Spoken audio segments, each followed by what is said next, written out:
이제는 사실 모르시는 분들이 있을까라는 생각도 하고 있지만 다음 달이면 제가 결혼을 합니다. 이제 곧 품절될 예정이에요. 세상에 수많은 여자들이 슬퍼할 날이 얼마 남지 않았어요.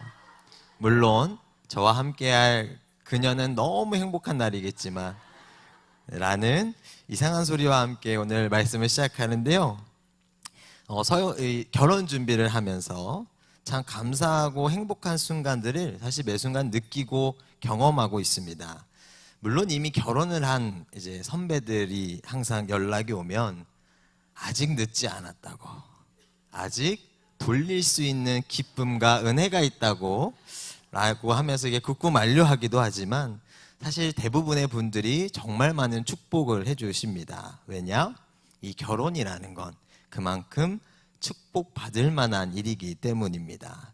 그런데 참 애석하게도 이 결혼이라는 건요, 할 때는 참 행복하고 좋은 날만 가득할 거라고 생각을 하고 있었고, 또 그렇게 축복받으면서 시작했는데 살다 보면 또 그렇진 않은 것 같아요.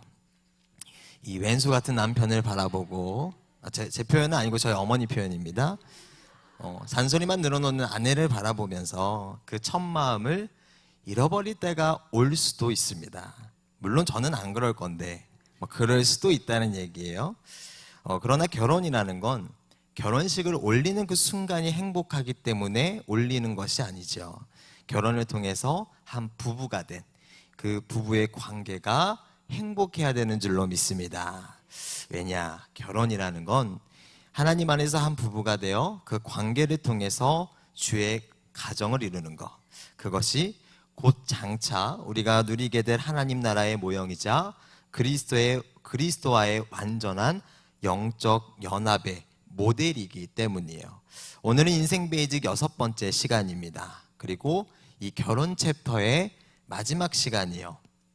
그래서 이런 제목을 가지고 왔어요. 죽음도 우리를 갈라놓을 수 없으니.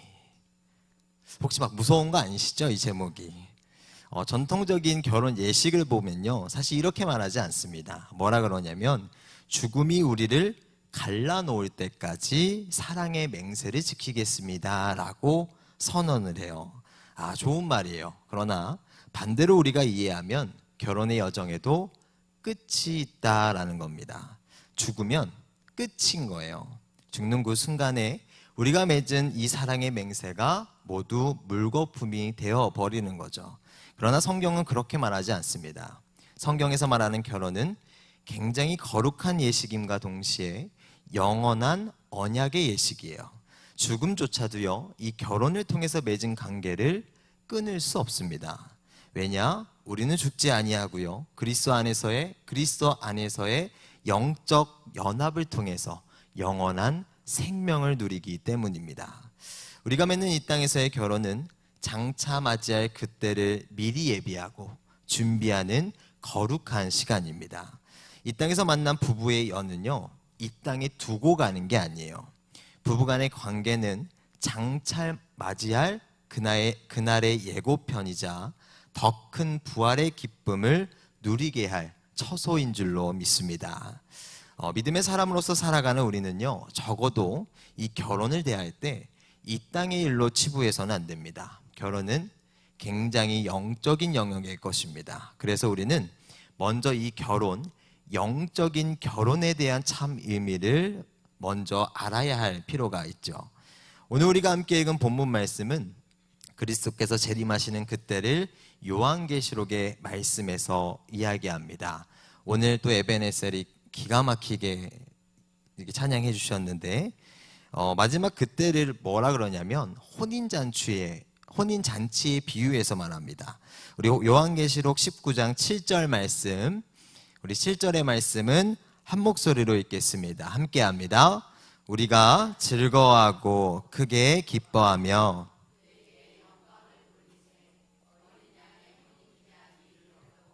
그의 아내가 자신을 준비하였으므로.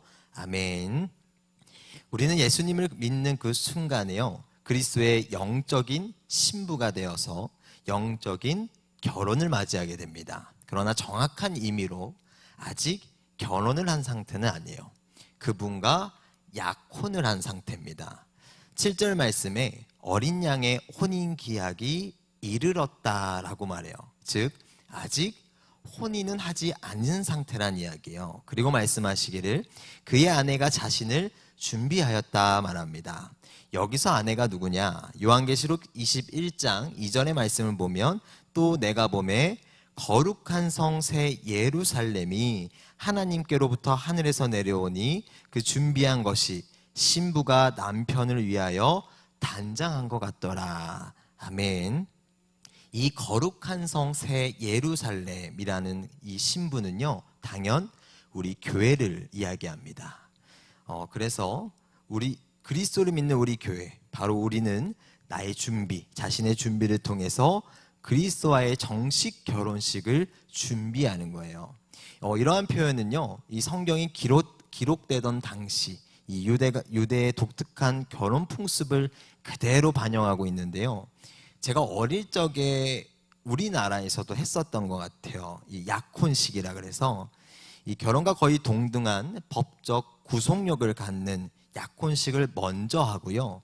일정 시간이 흐른 뒤에야 비로소 정식 결혼식을 올렸습니다. 그때는 다 그렇게 했었어요. 약혼식을 올린 이후에도요, 물론 부부로서 간주는 됩니다. 그러나 신랑의 집에서 열리는 이 결혼 잔치에서 비로소 둘은 정식으로 부부가 되었음을 인정받는 거예요. 우리의 신앙, 우리가 그리스도와의 영적인 결혼을 한다라는 이야기도 마찬가지입니다.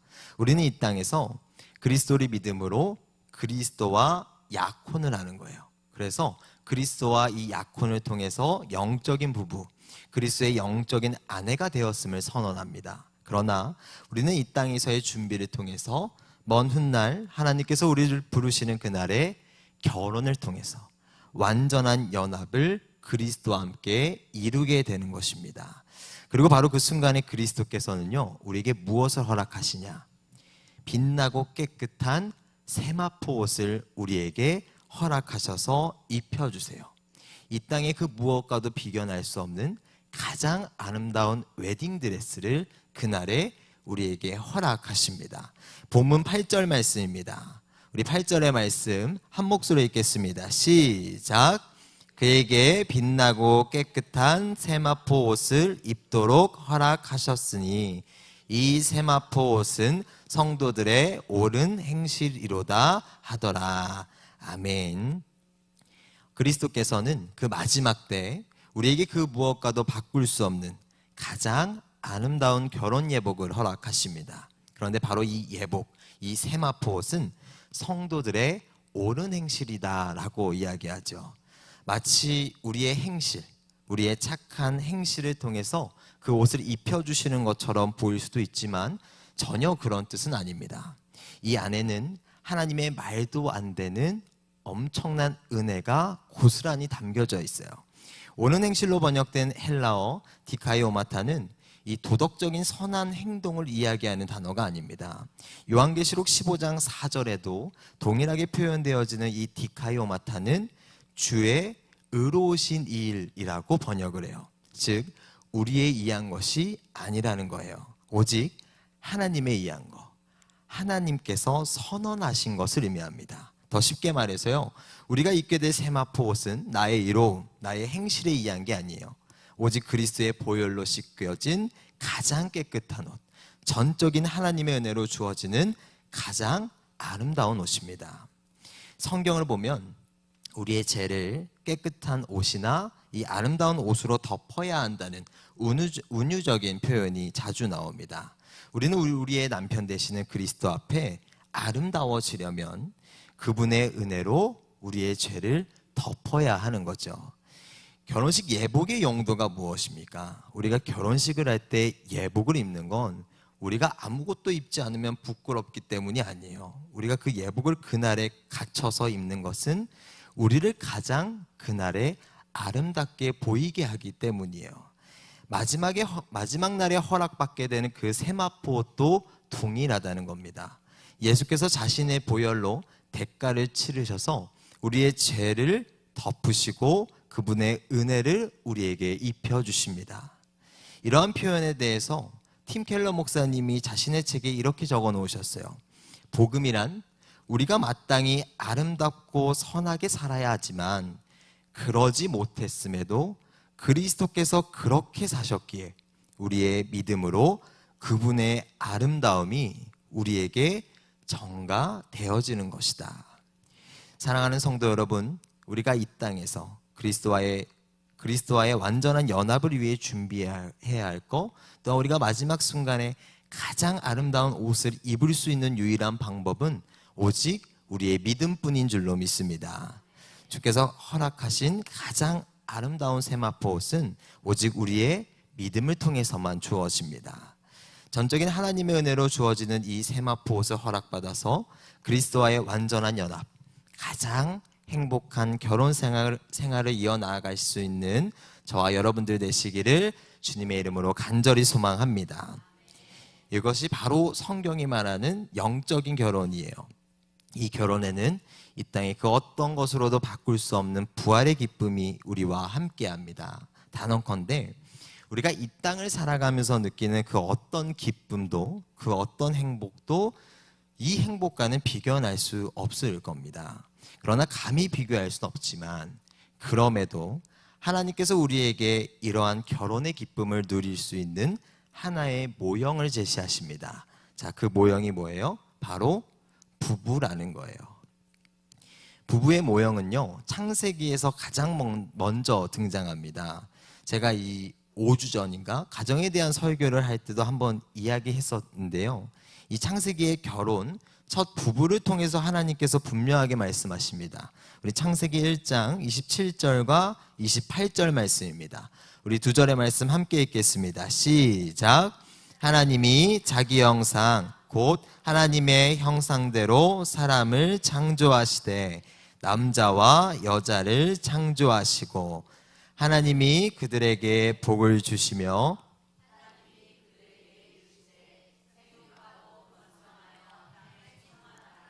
땅을 정복하라. 바다의 물고기와 하늘의 새와 땅에 움직이는 모든 생물을 다스리라 하시니라.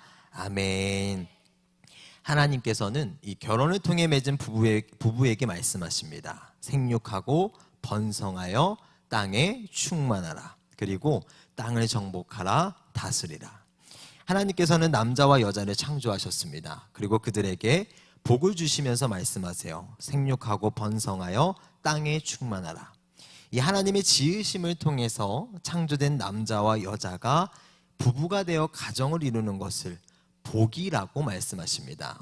그런데 이어서 또 말씀하세요. 땅을 정복하라. 여기서 정복이라 하는 단어는요, 이 성경의 원문을 통해서 보면 히브리어로 카바시, 발로 밟다라는 뜻입니다. 즉 하나님께서 지어주신 이 땅을 자신의 발로 밟아가면서 삶의 터전으로 삼으라 말씀하세요. 누구랑? 하나님께서 가장 먼저 내게 베풀어 주신 복, 나의 아내, 남편과 함께, 더 나아가서 나의 가정과 함께 그 터전을 온전히 누리라 말씀하십니다. 그리고 그 모든 것을 다스리라 말씀하세요. 이것이 하나님께서 이 땅에 가장 먼저 허락하신 복입니다. 부부의 연을 맺고 이 땅에서 함께 살아가는 그 시간들만으로도 이미 하나님께서 내게 주신 은혜로 충만한 시간들을 보내고 있는 줄로 믿습니다. 그러나 분명히 하나님께서 내게 주신 복, 이 땅에서 모든 이들에게 허락하신 복임에도 불구하고 과연 우리가 그 복을 온전한 모습으로 가지고 하나님 나라의 모형으로서 잘 지켜내고 있느냐? 그렇지 않다는 겁니다. 최근 TV 프로그램을 보면요, 정말 하나님께서는 상상조차 할 수 없는 프로그램들이 있어요. 이혼 숙녀 캠프라든지, 오은영 리포트의 무슨 지옥인지 아세요 혹시? 결혼지옥. 남사스러워요, 그죠? 결혼지옥이라는 프로그램도 있고, 그런 프로그램도 있더라고요. 저는 이번에 처음 들어봤는데 제2의 결혼전쟁, 살까 말까라는 프로그램도 있습니다.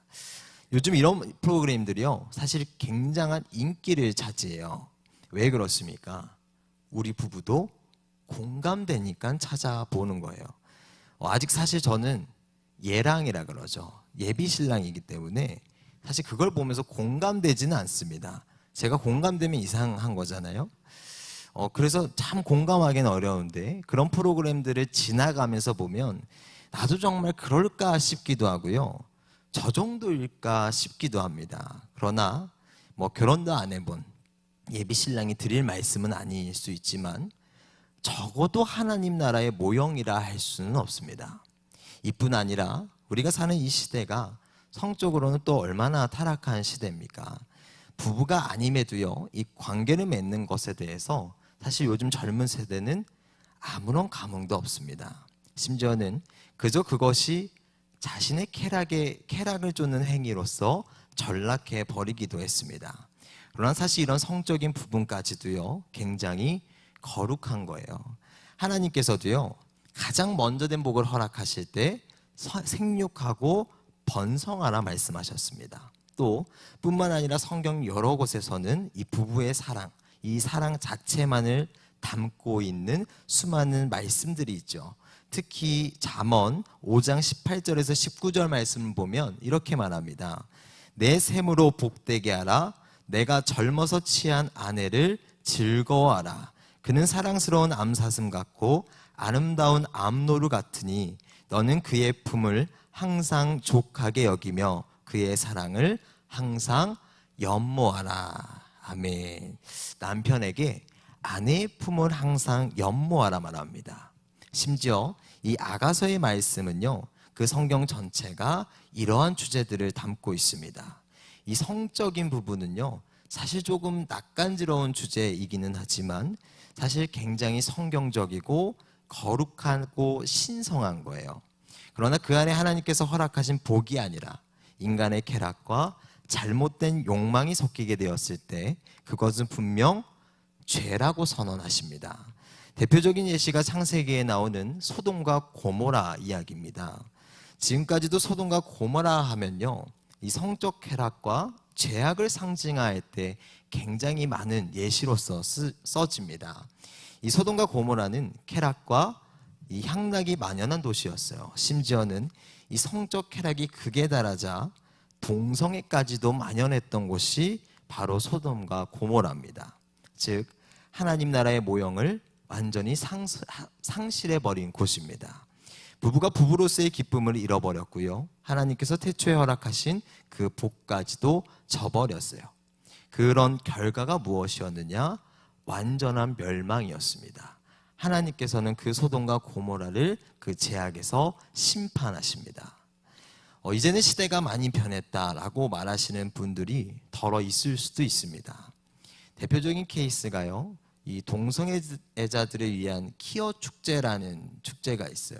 이 성소수자들을 위한 축제라 그래서 이제 매년 정기적으로 열리고 또 그 축제가 있으면 그 축제를 반대하는 축제도 열리면서 굉장히 많은 사람들의 입에서 오르내려지는 축제죠.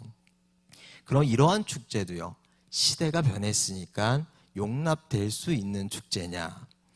인생의 후배인 제가 한참 덜 살았어도 덜 산 제가 함부로 드릴 말씀은 아닐 수도 있지만 적어도요, 성경의 진리는 그 모든 게 죄라고 선언합니다. 하나님께서 이 땅에 부부를 만드신 하나님의 창조 섭리는 예수께서 다시 재림하셔서 완전한 연합을 이루는 그날까지 단 한순간도 바뀔 수 없습니다. 한 번도 바뀐 적도 없고요, 바뀔 일도 결단코 없습니다. 왜냐? 한 부부가 하나님 안에서 그 복을 누리며 온전한 기쁨 안에서 하나님의 은혜로 충만한 삶을 사는 게 곧 우리에게 허락된 복이자 믿음의 사람으로서 세워진 우리의 본분이기 때문입니다. 사랑하는 성도 여러분, 그럼 우리가 그리스도 안에서 한 부부가 되어진다는 것은 무엇입니까? 우리가 먼 훗날 그리스도와의 완전한 연합을 이루기까지 이 땅에서 한 몸이 되어서 서로가 연합하는 관계가 부부입니다. 그리스도께서는요, 자신의 모든 것을 내어 우리에게 세마포 옷을 입혀주셨어요. 그냥 값없이 예수님이 그냥 입혀주신 게 아니에요. 자신의 보혈로 나의 생명을 내어주어 허락하신 것이 세마포 옷입니다. 그리고 우리가 그 세마포 옷을 통해서 이 완전한 연합을 통해 그리스도와 혼인 예식을 치릅니다. 마찬가지입니다. 우리가 결혼을 통해 맺는 부부관계는 그리스도와의 관계와 같이 나를 내어주고 상대를 받아들이는 겁니다. 그것이 한 몸을 이루었다라고 말하는 참 기쁨이지요. 창세기 2장 22절에서 24절의 말씀은 말합니다. 여호와 하나님이 아담에게서 취하신 그 갈빗대로 여자를 만드시고 그를 아담에게로 이끌어 오시니 아담이 이르되 이는 내 뼈 중에 뼈요 살 중에 살이라. 이것을 남자에게서 취하였은즉 여자라 부르리라 하니라. 이러므로 남자가 부모를 떠나 그의 아내와 합하여 둘이 한 몸을 이룰지로다. 아멘. 아담은요, 하와를 하나님께서 허락해 주셨을 때 기뻤습니다. 단순히 하나님께서 돕는 배필을 만들어 주셨기 때문에 기뻤던 게 아니에요. 나의 것을 내어 주었기 때문에, 나의 갈빗대를 내어 줌으로써 기쁨을 누릴 수 있었던 겁니다. 그래서 아담이 고백하잖아요. 내 뼈 중에 뼈요 살 중에 살이라. 이 얼마나 굉장히 로맨틱한 프로포즈예요. 이 기쁨이 있었기 때문에 이제는 나의 아내와 합하여 둘이 한 몸을 이루는 부부의 참 기쁨을 누릴 수 있게 된 겁니다. 이것이 바로 하나님 나라의 모형을 이루는 부부로서의 모습이지 않겠습니까? 제가 사실 지금 그 누구보다도 이 과정을 겪고 있는 사람일 겁니다. 물론 저는 제 갈빗대를 내어주진 않았습니다. 그런데 이제 연애만 할 때는 몰랐는데요, 이 결혼 준비를 하다 보니까 마냥 천생연분은 아니더라고요. 오늘 안 왔으니까 하는 얘기예요. 이 결혼을 준비하다 보니까 당연히 안 맞는 부분도 있었고요. 어떻게 한 번은 안 싸웠겠어요? 한 번만 안 싸웠을까요? 많이 싸웠죠. 혼나기도 하고요. 또 혼나기도 하고 또 혼나기도 하고 계속 혼나요.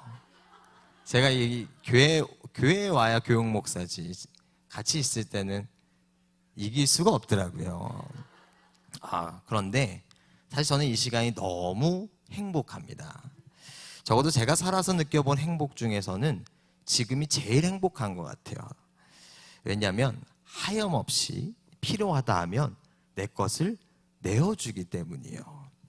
그것이 내 카드가 될지라도 내 현찰일지라도 필요하다 그러면 줘요.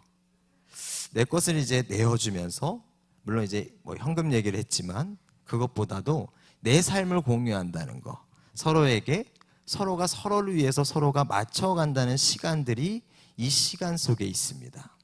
서로의 것을 내어주고 이 서로의 것을 받아들이는 시간들이 이 결혼을 준비하는 과정 중에 사실 제가 느끼기엔 가장 많은 부분을 차지하더라고요. 그 시간들이 제가 아직 이제 결혼식을 올리진 않았지만 이 곧 오게 될 결혼식을 기다리게 하고요. 또 이 결혼에 대한 참 기쁨을 누리게 하고 있다고 생각합니다. 이 프로포즈 멘트로 써도 괜찮을 것 같아요. 그죠? 제가 생각해도 이런 멘트들을 보면 좀 달달한 편인 것 같아요. 감사합니다. 네, 사랑하는 성도 여러분, 말씀을 마치겠습니다. 이 그리스도와의 완전한 연합이라는 이 정말 말도 안 되는 큰 기쁨이요, 우리 모두에게 주어진 줄로 믿습니다. 그런데 그 연합이 전적인 하나님의 은혜 안에서 그날을 기다리고 고대하면서 우리가 그 은혜로 내 삶을 채워가는 시간들이 있습니다. 그리고 우리는 그 시간들 안에서 때로는 버겁고 힘들 때도 있겠죠. 우리가 예수님 믿는다고 해서 이 땅에서 늘 좋은 것만은 아닙니다. 그러나 이후에 누리게 될 부활의 기쁨이 너무나도 크기 때문에 우리는 그 모든 과정을 이겨낼 수 있습니다. 하나님께서 허락하신 우리의 부부도 그렇습니다. 한 부부가요, 신앙 안에서 먼 훗날 함께 누리게 될 그리스도와의 완전한 연합을 꿈꾸며 서로의 삶을 공유하고 나누는 것, 나의 것을 내어주고 그 사람의 것을 받아들이는 것, 이보다 더 큰 기쁨은 없는 줄로 믿습니다. 이곳에 있는 여러분들 모두가 부디 신혼의 기쁨을 회복하시고 그리스도와의 완전한 연합을 기다리시면서 그 모형을, 하나님 나라의 그리스도와의 완전한 연합의 모형을 우리 부부 가운데 몸소 보이며 살아가시기를 주님의 이름으로 간절히 소망합니다. 기도하겠습니다. 하나님 감사합니다. 좋은 날, 좋은 사람들과 함께 모여 오늘도 주께 예배로 영광 돌릴 수 있게 하시니 참으로 감사합니다. 하나님 불러주신 자리 다른 게 아니라 이 예배를 사모하기에, 그리스도를 사모하기에 모여 예배합니다. 예배의 영광 받으시는 하나님께서 우리 가운데 참 은혜를 허락하시어 주의 은혜로 충만한 삶을 살 수 있도록 주님 함께하여 주시옵소서. 하나님, 우리가 이 땅을 살아감은 먼 훗날 영혼 가운데 허락하실 위대한 삶이 있기에, 영혼의 삶이 있기에 이 땅에서의 삶도 허락하신 줄로 압니다. 하나님, 이 땅에서의 죽음이 끝이 아닌 새 생명의 은혜가 있음을 믿음으로 말미암아 나아가오니 그날에 우리의 신랑 되시는 그리스도께서 입혀주실 세마포 옷을 입고 영원의 나라, 저 하나님 나라에서 온전한 삶을 누리며 나아갈 수 있는 우리 모두가 되게 하여 주시옵소서. 더불어 이 땅 가운데 그리스도와의 완전한 연합의 모형으로서 남편과 아내, 부부를 허락하신 하나님, 한 부부가 한 몸을 이루고 주님 안에서 한 가정을 이루게 하신 복이 우리와 함께하는 줄로 믿습니다. 이 땅을 살아가는 동안 이 땅의 것으로 치부하지 아니하고 하나님 나라의 참 기쁨을 우리 부부 가운데, 우리 가정 가운데 온전히 누리며 나아갈 수 있는 우리 모두가 되어지게 하여 주시옵소서. 언제나 우리와 함께 하시고 우리 가운데 구원의 옷을 입혀주시는 우리 주 예수 그리스도의 이름으로 기도했습니다. 아멘.